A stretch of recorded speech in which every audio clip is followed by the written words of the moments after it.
All right, so welcome to What the Thursdays. What's our topic for today? Today we're going to be talking about sports and advocacy, so that's exciting. Awesome. So this kind of got started from our conversations around Nike introducing their kind of background to supporting, in a way, I think that's all up for debate, right? Mm-hmm. In a way to Colin Kaepernick's platform to boycott for Black Lives Matter, right? Mm-hmm. Okay, perfect. Yeah. So let's start off by asking or discussing the question about what does it mean to use your platform? You see these celebrities, these companies, athletes in particular, just kind of using their platform to talk about these things. So, like, what does it even mean to use your platform if you're an influential person? Yeah. I think a huge part that plays into that is looking at what type of power those people have. And so whether that they have social power or financial power or, all what realms they live in and what realms in space they take up. And I think a huge part is really understanding, like, they have the power to get their voice out there. They can reach millions of people with the words that they bring forth. Yeah, I think it's, as an influencer, I mean, not me, but them, thinking about if people are listening to me, what do I want them to know? And what do I want to talk about? And what do I want to use my voice for? And not everybody does that, because we know a lot of celebrities or influencers who just go on with their lives, and it is what it is. But a lot of people take that action to either do something that brings attention to something they care about, something they value, or something that they think is important and supports their stand on that. Yeah. So I'm hearing a lot about it. There's a responsibility that's attached to this platform. Like, what is it? Like, why? Like, what is the? Is that reasonable to have them, have that type of responsibility? Given, like, maybe they're a makeup mogul. Like, what is, like, why is that responsibility so attached in a way? And is that reasonable? Yeah, that's something, like, I've had this conversation with friends, like, back in college we were talking about this and kind of like, well, why do we put so much faith and trust in, like, celebrity endorsements of presidential campaign candidates or, like, just different pieces that are going on? Like, why do we care so much about what they are thinking? And I don't know, like, did they sign up for their whole life to be looked at under a lens? Like, you look at Miley Cyrus and how her music has transformed over such a long time, and then she came back to her roots of, like, country music. Like, what implications did that have? Did she even think about what implications that would have? Like, maybe she just wanted to produce music. Like, I'm not advocating either side, but, like, looking at, do these people realize, like, how closely they are looked at? Yeah. I think a lot of the responsibility that they have is warranted, just because when, we all have that responsibility of when we act, we have repercussions for our actions. So that doesn't change. It's just in a larger scale for those people. And I think that a lot of people kind of fight that back because they think if somebody changes the norm with that platform, then a lot of people are going to hear that. Why do they do that? And they're changing the status quo. And as long as they're entertainment for people, that's okay because they're satisfied and nothing changes in their lives. But once an influencer takes a social stand, that changes the norm of, like, maybe their work, their school, and then they're like, oh my God, why are you doing this? Like, why are you changing? And then they backlash because of that. And I noticed just from, kind of looking at history, right? So when we see these folks using these platforms, they're very much on the liberal side, right? And so I think that's why we have this polarized society now. Not to say, like, that is the cause or just the one unique thing that plays a factor into it, but I think that is in existence because, like, even just with, like, Kanye West wearing his MAGA hat again, right? Like, automatically it's like, no, bad, that's wrong. And I have my own personal opinions about it, but I think I'm noticing that maybe this is the reason why we're polarized, right? We're having these folks who have these responsibilities that are famous or influential in some way, and we're saying, hey, you have to be for a cause. Now, so you see some of them being for a safer cause, like, awareness for lupus or, awareness for cancer. And it's like claps for everybody. Right, and that's like super safe. But then if you take a stance against something that's more social or social justice heavy, like maybe it's a racial or ethnic issue, or maybe it's for immigrants, or maybe it's for sexual violence, where people can have this debate about who, is allowed to exist in this space or not. Like, I think that is such an interesting thing, and that's why I feel like they shouldn't have the responsibility, because I don't think that they're equipped. Yeah. Yes. I think because they're being used by these companies, i.e. Colin, and again, that's up for debate, right? They're being used by these companies to, you know, with the Colin situation, I think he had already had his platform, and Nike probably came in and was like, this is a great idea. But for other people who are being brought to the table, and maybe they already have some sense of like, this is what I believe, you notice that they have, some of them lack the ability to use language and understanding around the complexity, right? And so you see them still working at a higher level, but we know grassroots levels is what changes things. Like, I can believe in what you believe in. I can go and buy Levi's. I can go and buy whatever, but that isn't going to move the needle. And so I think that is where it's like this double-edged sword, right? Yeah, that's where I have like hesitancy about when a celebrity is like, oh, do this, or like, I believe this. It's like, okay, I believe that you believe it, but how much have you informed yourself on it? Like, I've been working and volunteering in violence prevention for about 5 years now, and so I have a lot of confidence in it, but I don't know if this, person, I'm trying to think of a celebrity, but it's fine, whatever. Yeah. But like, I don't know where they're at. I don't know what experience they've had. I don't know how truly devoted they are to the cause. Because they're not showing consistency. I can't remember the actress, but she came out very feminist based, and then as soon as her friend, who I think was a director, got accused, she was just like, whoa, he's not allowed to be touched and accused. And you saw people were like, whoa, like, you were just 10 seconds ago talking about this, but then when it becomes an issue for you, you're backpedaling. Yeah.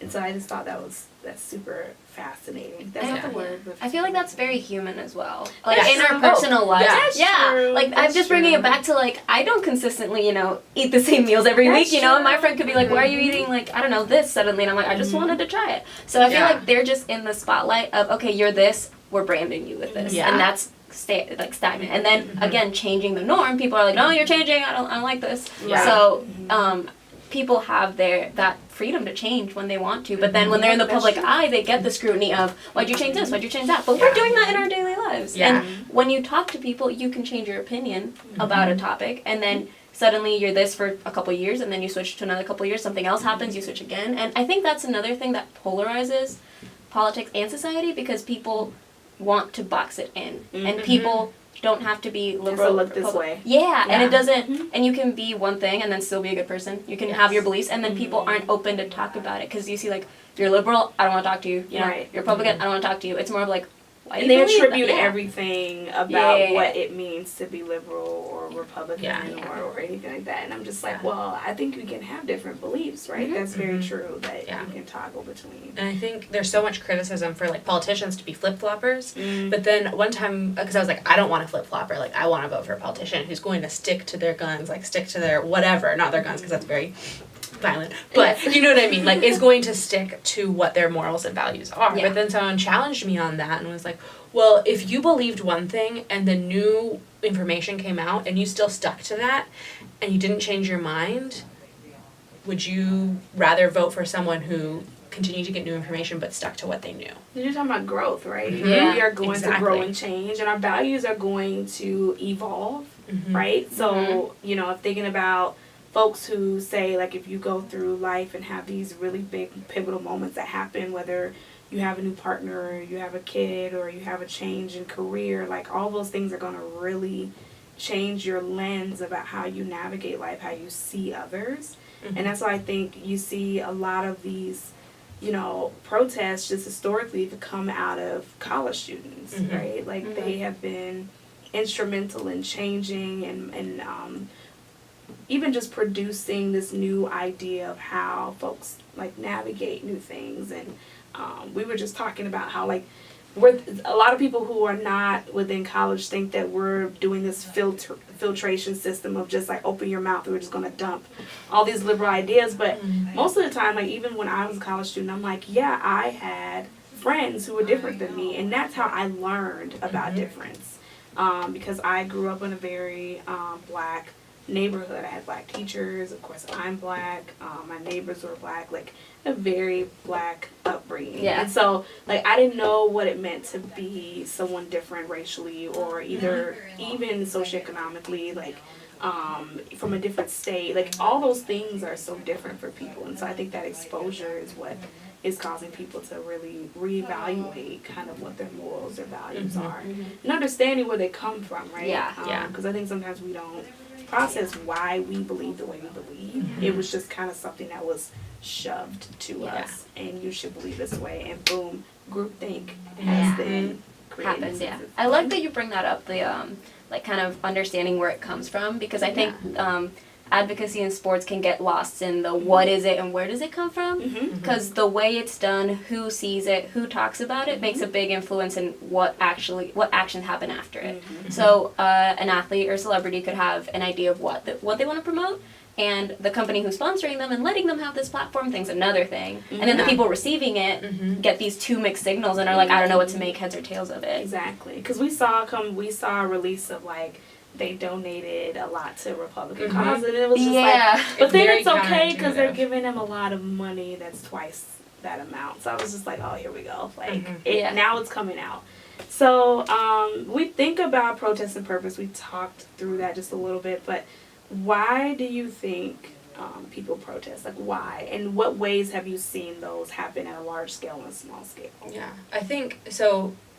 On a small scale, you can make these individual choices, right? You can choose not to shop at certain places because of the policies that they hold or how they treat their workers. And I think you do it as your own little, okay, I don't agree with this, so I'm not going to put my money there. Okay. That's something I personally The dollar goes a long way. Yeah. For sure. Okay. I think that too, and when I think about protesting and who does it and why, I think about platforms, and I think of it because when you brought up, like, you choose not to buy there, some people don't have that choice. This is what they need to purchase because they don't have another clothing store around, they don't have another grocery store around, and they don't have that freedom given by money to, make that choice, so they just have to go with the norm. But when somebody has enough money and has come from that background or has a different perspective, they say, I have the power to do this, and I'm not going to support that. I'm going to support this. And again, it's kind of voting with your dollar on your values. And I think I answered the question, but that's kind of what I was thinking. I also want to thank you for kind of checking me because I'm not saying it's wrong. I'm saying that I like that. No, I just that thought hadn't occurred to me. Of like, sometimes you have to go somewhere out of necessity, and sometimes you can't protest. And I just want to thank you for bringing that up. Yeah. Because that's the ability of, like, ability to protest. Yes. So, like, you can protest on your own, which is not choosing to buy, and then some people, like, do other things, which is, like, hold these big, social kind of just standpoint and show themselves to the world, like, I support this. Yeah. Because we see a lot of it play out on social media. I think that's the biggest thing is we see folks, pulling sides of what they post, those types of things. And even in Green Dot, right, we talk about the proactive Green Dot is to not be problematic in a way of, like, resharing things that are harmful and hurtful to people. And if you choose to do that, recognize the implications of it. When I think about protests, I think there's a bigger scale of what you're referring to, right, of, folks, again, who are influential who can do that. I also think the smaller scale of, like, the power of the dollar, right, the ability to decide where and how you can spend your money, who you go with, who you support. If that's also choosing of, like, how do you vote and how do you become an active citizen. So if that is participating in more, social organized events, of, like, marches events, and stands and or calling your representatives, or volunteering your time to something that is important, knowing that you're not going to get any return other than that one-on-one kind of time. I knew I loved animals, like, that was my big thing. I wanted to go and be a zoologist, and yes, now I'm sitting here. That's a different it's a different story for a different day. Different day, exactly. But I was like, okay, I am gonna go and work for the Humane Society. But then I saw that they, were not a no-kill shelter, and I was just like, oh, hold up, like, this is so what you all put put animals down if you have no space, and I was like, oh no, that's not. So I went over to the SPCA and said, all right, I'm going to go over here. You all don't do that. And I just saw the differences, right, of again, something that you end up getting exposed to when you protest is the different reasons and purposes that other people have. And I think that's what is great about having, an ability to use your voice, use your behavior, whether it be, again, the dollar, because you start to learn about how other people are seeing this. And I think we get so tied into, well, my way is the reason why it would be more important, so let's use mine. Yeah. And you see the internal battles that people have of, like, can people hold different reasons why they would protest? So, like, the Women's March that I can think of, like, people are like, oh, it wasn't inclusive, right? Like, all different types of reasons, and I agree. But, like, what was the point of being out there is the question. I think you see the debate about just like the visibility of it. You see one group who also was rated as like the most to vote for a certain candidate, and you see there's like what's happening. And which way are people gonna spin this, and what does it mean? And we lost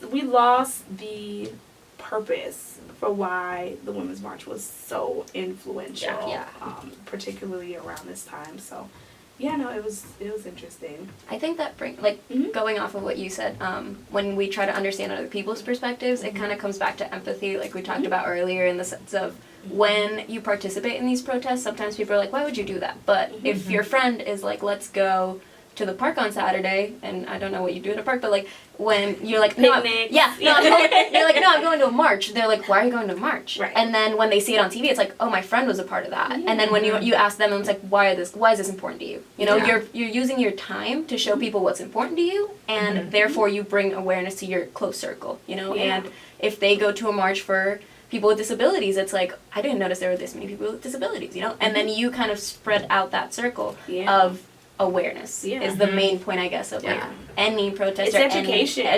It's education in so many ways. And I think you brought up a good point of like, if I were to tell my friend that I believe in something, that could be a barrier for people, right? Because if their friends, if somehow their friends or people who are close to them are against what they believe, I think that really causes this tension between how could I use my voice, how could I use my actions, even if I do believe in something. So what other barriers do you think people have?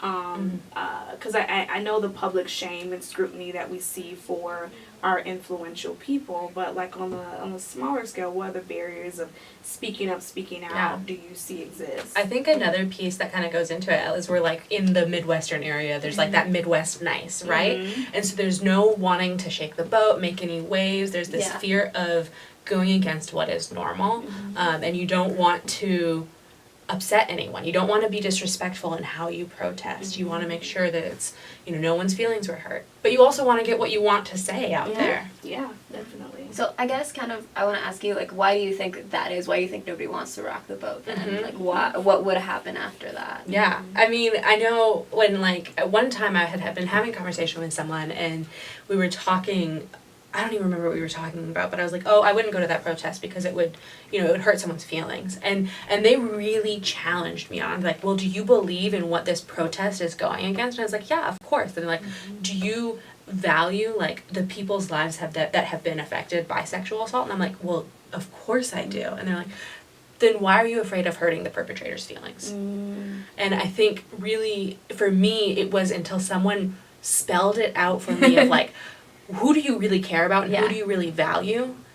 And by staying silent, who are you supporting? And that to me, like, having that explained really helped me work through that barrier, because I was like, oh, if I don't go to that, I could portray that I support something that I don't support.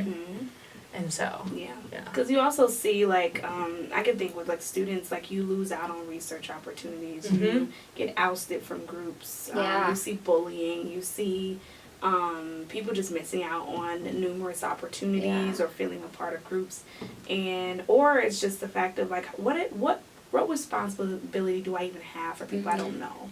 Right? Because, like, I see a lot of people, like, I don't even see violence happening. And I'm like, okay, that's impossible, right? I'm like, I got 3 today that I can show you, right? And how do we even look at violence? How do we look at violence from all different perspectives and points?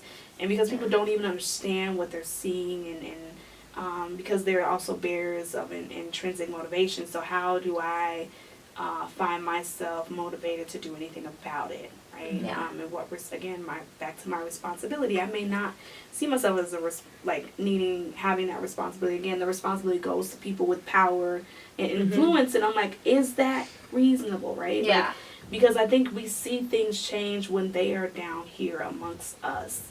And that these people can, say and believe what they believe, but we still need to do those action points. Yeah. And we see causes change, but... Now that you asked about barriers, we have a lot of good barriers right here. Yes, those are Yeah. barriers that people have. Yeah, so I really like these because I read these and it says these are basically like barriers to being an active bystander. And it says worried about reaction or not wanting to intervene, I guess. Don't know what's going to happen, don't want to damage a friendship. Fear of safety. Yeah, fear of personal safety, not wanting to betray trust. Yeah. And I see a lot of betrayal, a lot of personal relationships involved, as well as lack of confidence too, That's a big one that we haven't talked a lot about, but I like that people are bringing that up, and that's valid as well. And that's a good one too, because with confidence, people don't feel knowledgeable enough to act on it because I believe what I believe, but I don't know everything about it, and I also don't have time. And if somebody challenges me, what am I going to say? I'm not going to be ready. I'm not going to be ready to do that.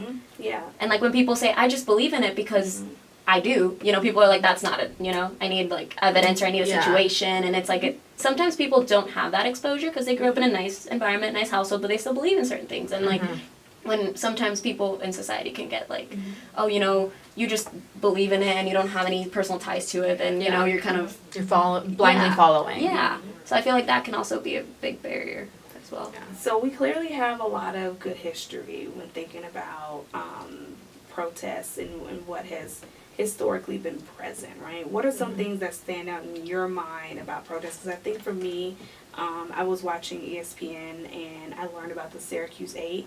It's technically Syracuse 9 because one of the, ones that were protesting they were injured. So it started off with 8 and it was actually 9. And so their initial protest, I believe, was around a variety of things of getting equal access to academic support, thinking about who were their physicians. Their physicians were gynecologists by trade. Can you imagine?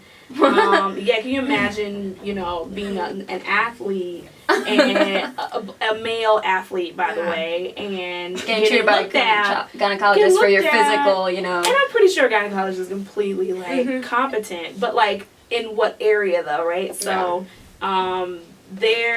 you see a lot of this being focused on, particularly with them too, racial justice and the controversy behind that, right? So Colin wasn't the first, right? There were many before him, particularly the 60s, 70s, 80s, when you see civil rights was kind of going on.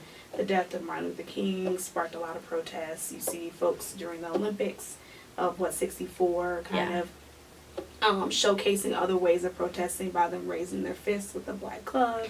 You see people deciding to sit out. Even when I was reading, the Dodgers, Jackie Robinson was also big within Major League Baseball. So I just think of all the different ways in which folks have protested, even at military, right? When we were going to war in some stance, they were using their platform for that. So what stands out to you as far as protests that have historically happened? I think, so when I think of protests, so I was in Kentucky for a while and Muhammad Ali was the representative for being an advocate and for protest. And so I think of I don't know, just staying strong and true to what you are protesting, no matter the cost, and that can be really scary. Yeah, it's super costly, right? But I agree, because I've definitely seen, even recently, kind of his interviews and how he was very direct and very clear about why he believed what he believed. And I think back then, I can't imagine the level of violence that you experience at even a higher rate, right? I think the protection wasn't there. I'm pretty sure he didn't have a lot of protection back then, but yeah, I mean, your life was on the line. I Mhm. mean, you Yeah. see death threats now, Yeah. but I think back then too, like, Yeah. it's probably even higher. So. I guess I think of, when I think of protest, have you ever heard of, I think you need to have heard of Ruby Bridges? Yes. Mhm. Ruby Bridges. I remember Mhm. having to do a school report on her, and then when I read her story, I was like, wow, she had to, go through, she was being integrated into a white school. She was a Mhm. black young girl, Mhm. and she had a lot of pushback when she was just trying to get her education. And that's not a protest of walking out or standing or marching, but it was Taking space. yeah. It's in existence. It's actually being in that space of like not having a bathroom designated for you or not having a water fountain that's designated for you, and it's like, why do we have to have different water fountains? Yeah. Kind of situation where she was just young, and she, I mean, it was kind of her parents, as well, pushing her to do this because she didn't know, but it's that idea of like people pushed back on a young girl getting an education because it was against the norm because she was black. So Yeah. I think that's a what I think of when I think of historical protest. Yeah, so we're talking about existence, we're talking about actively using voices, so like in interviews, we're also talking about like making stances, those type of things. Like there's so many different ways that people have done it, right? Yeah. I think another thing that like I think about a lot when I think about historical protest is, okay, if I was living back then, what side of the protest Oh my would I be goodness, on? yeah. Like I think about that a lot, Yeah. and that makes me, okay, today what is being protested And what do I value? And like so if I ever have kids and I can talk to them, I was on this side of history. Like talking about like I protested, I went to the Women's March, those types of things like that. We are living in history right now. Like that is what we are creating. Yeah. And so I think about, would I be ashamed to look back at my protest or lack of protest? Yeah, because you hear people say we're regressing, but I'm like, have we moved forward, Yeah. right? In some ways we have, right? Because, certain people have rights now, but then you see other rights being stripped. Yeah. I think, again, we're seeing polarizing type, conversations, people just deciding to choose a side, really not thinking about what is in the best interest of the community and then at large the state and at large the country and then the world, right? Yeah. I remember going to a restaurant recently and I asked for a straw. Now I have reasons why I use a straw and not directly drink from cups. And the waitress said to me, I'm out here trying to save the planet. And I looked at him and was like, I need a straw. And I'm like, that is not going to, like, that one thing, my one straw. I get that there's thousands of straws that you all may go through a day, but I'm like, sometimes I think inherently protests could be infringing because for someone who has a disability, right, now they have to out themselves why they can't do something, why they can't participate. And, like, inherently we're never going to get it right? But I think, again, we go back to the purpose, the reason.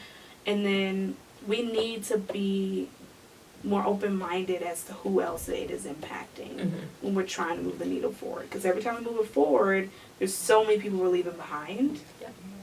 We're just going to keep ending up back where we started. Yeah. That's why I said, have we moved forward? We moved forward as far as policy, but thought has not moved, right? Like, I think we can see historically folks still believe the way they believe, and some of it isn't based on values or based on science or based on anything. That it's out of fear. It's out of fear of being demonized or diminished or not needed, Understood or seen. Right? You see all of that happening, and then it's just like, okay, now we have this. We have XYZ, and it's like, no, like, you are a part of that, but again, we've left people out of the conversation, and that's why we are consistently, like, doing this. I call it tennis, like, just bouncing the ball back with history, and we're just all, like, with our rackets, just kind of trying to keep the ball afloat, and it's not. I think that moving forward, at least protesting, has become more of a kind of awareness thing, and I think actually modern times are the thing that's going on, but I think a big change that I am seeing currently is what people allow in their space to happen, so not having to have that big platform, and like, going to protests, but also saying what jokes can my friends make around me, what am I going to laugh at, and what am I going to say, I don't like that, could you like that, offends me, or I don't feel comfortable with that. Could you not do that? Or, you know, where can we go and what can we do? And what am I going to let them do? What am I going to not let them do? And that has responsibilities and repercussions as well. But when you look back in history, you know, will you say, like, to your kids, like, oh, you know, this is this way because I didn't act on it when I was Because they're going to ask. They're going to ask, and they're like, oh, so what you doing? And you'll be like, about that. In terms of if you're enjoying these conversations that we're having and you're wanting to learn more about Green Dot, we have faculty, staff, administrator Green Dot training, as well as student Green Dot training. And by Green Dot training, I mean bystander training. Sorry. So for student bystander training, our upcoming training is October 22nd and 23rd, and the training is split over 2 days. I'll be there, come hang out. And it's from 4 to 7 on the first day and 4 to 6 on the second day. And then for faculty, staff, and administrators, we're starting with online trainings on Learn at ISU on October 18th, and there should be a training almost every month. So check that out. Yeah, and you'll be able to see some of us featured during the sessions. So it'll be really exciting.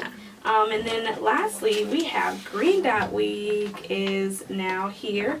We have a few. Is that next week? No, October. Great question. October 14th through the 20th. Okay. And so we'll start off with the Green Dot Eats program. We're addressing health and hunger and the connection to violence.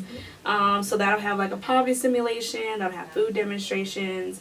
You'll be able to learn like grocery budgeting. You'll actually be able to ask a dietitian anything right then and there, which is cool. We also have Where Are All the Black People? So this is kind of a lecturer, Erica Hart. They're going to share their unique experiences when balancing sexual expression, human health, and the intersections of race, gender, chronic illness, and ability. Then we also have Sex in the Dark. It'll be actually featured on Insta Story, cyclonehealth.org on Instagram. So we work with Teelan to answer confidential questions throughout the week to get people better connected to health, sexual health, and resources. Also, too, we have The Witness.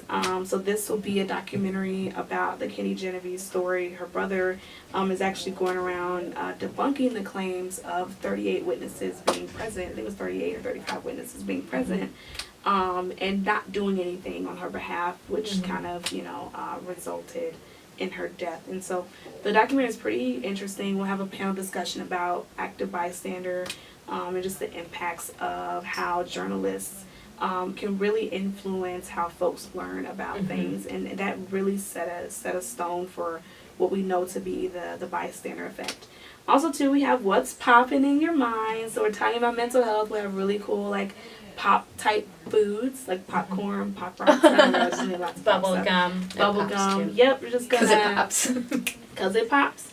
And then lastly, Green Dot Reads will have a library book display that'll feature tons of different topics as far as like survivor and healing, LGBT, political activism, and like engagement, that kind of stuff. We have even Goodreads, intersectionality. Like there'll be a ton of different books that you'll be able to pull from an automatic setting. But hope to see you at some of these events. But yeah, thank you for this awesome conversation. Yeah, and talking to y'all. yeah, I like it too. So if you guys like it too, next week stay tuned because we're going to talk about the decisions surrounding the current Supreme Court nominees. So we hope to see you there. Yeah. Live the Green Dot.